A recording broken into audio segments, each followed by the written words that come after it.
Hello friend, જય Shri Krishna. Geeta's cooking કોર્નરમાં તમારું સ્વાગત છે.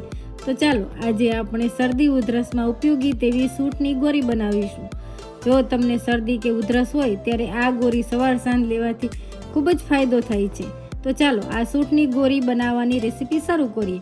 જો મારી આ સૂંઠની ગોળીની રેસીપી ગમે તો લાઈક, શેર અને સબસ્ક્રાઈબ જરૂરથી કરજો. અત્યારે શરદીની ઋતુમાં આપણને શરદી ઉધરસ કે પછી ગળામાં બળતરા થતી હોય તો એના માટે આપણે અક્ષીર દવા છે સૂંઠની ગોળી. તો આ સૂંઠની ગોળી કેવી રીતે બનાવી છે હું આજે એ રેસીપી તમારી સાથે શેર કરીશ. તો એના માટે મેં સૂંઠ લીધી છે, એ જ માપથી મેં ગોળ લીધો છે. જો તમે નાના બાળકો માટે બનાવતા હો તો સૂંઠનો ભાગ ઓછો અને ગોળનો ક્વોન્ટિટી થોડી વધારે લેવાની.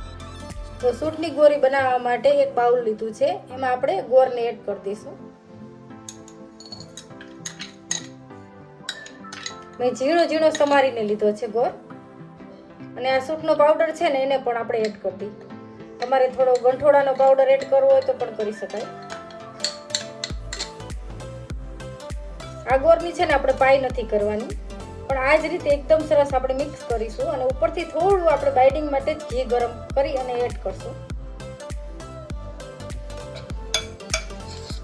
તો હાથથી આપણે થોડું વધારે મિક્સ કરી લઈશું.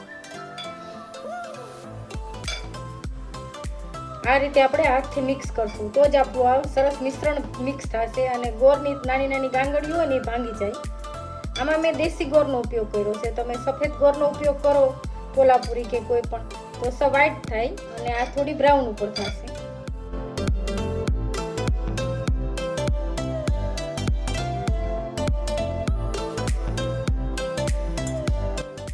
આપણો ગોળ જો એકદમ સરસ મિક્સ થઈ ગયો છે તો થોડું ઉપર ઘી એડ કરશું તો જ આપણી ગોળી સરસ વરાય.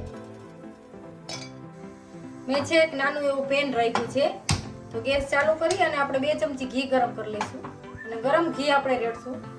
આમાં આપણે ગોળની પાઈ નથી કરવાની, આપણે ગોળને સૂંઠ કાચા જ રાખવાના છે અને ઉપરથી ઘી ગરમ એડ કરશું.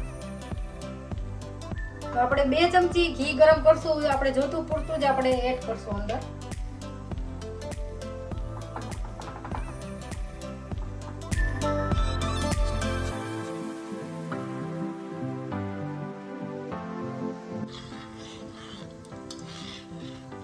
તો આપણું ઘી એકદમ સરસ ગરમ થઈ ગયું છે તો ગેસ બંધ કરશું અને પહેલા શરૂઆતમાં આપણે 2 ચમચી એડ કરશું ઘીને.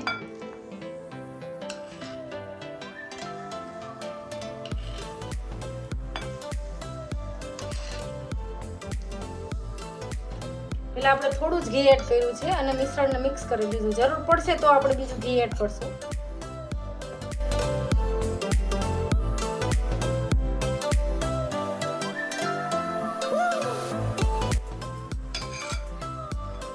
પછી ને આપણે થોડું પાછું ઘી એડ કરશું.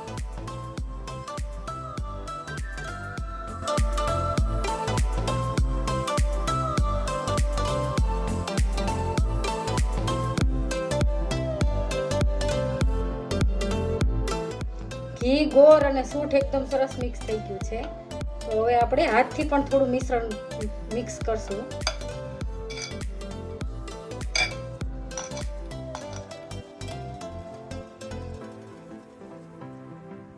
આપણે એકદમ સરસ બધું મિક્સ થઈ ગયું છે. આપણે ગોળી વાળી લઈએ નાની નાની.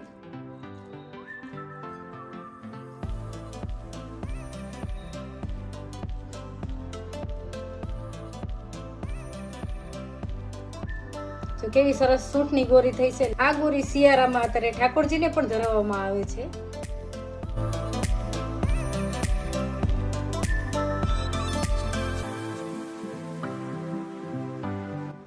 આ રીતે આપણે બધી ગોળી વાળી લઈશું.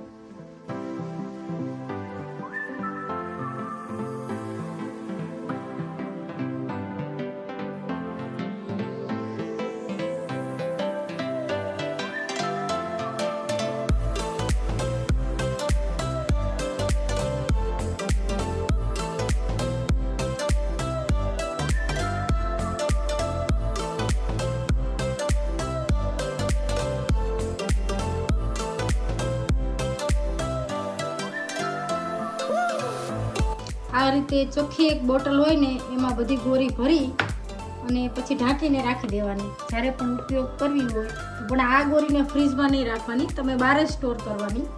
અને જ્યારે પણ તમારે સવારે નૈના કોઠી ખાવી હોય કે બપોરના ગમે ત્યારે તમને ઉધરસ આવતી હોય તો તમે આ ગોળી લઈ શકો. તમારે અડધી લેવી હોય તો અડધી, આખી લેવી હોય તો આખી પણ લઈ શકાય.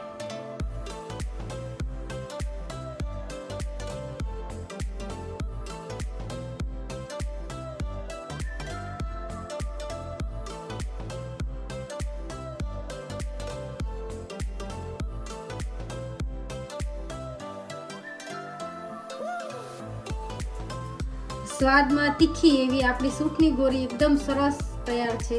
તો ઉંમરવાળા પણ ખાઈ શકાય એવી એકદમ પોચી રૂ જેવી થઈ છે. જો મારી આ સૂંઠની ગોળીની રેસીપી ગમી હોય તો લાઈક, શેર અને સબસ્ક્રાઈબ જરૂરથી કરજો.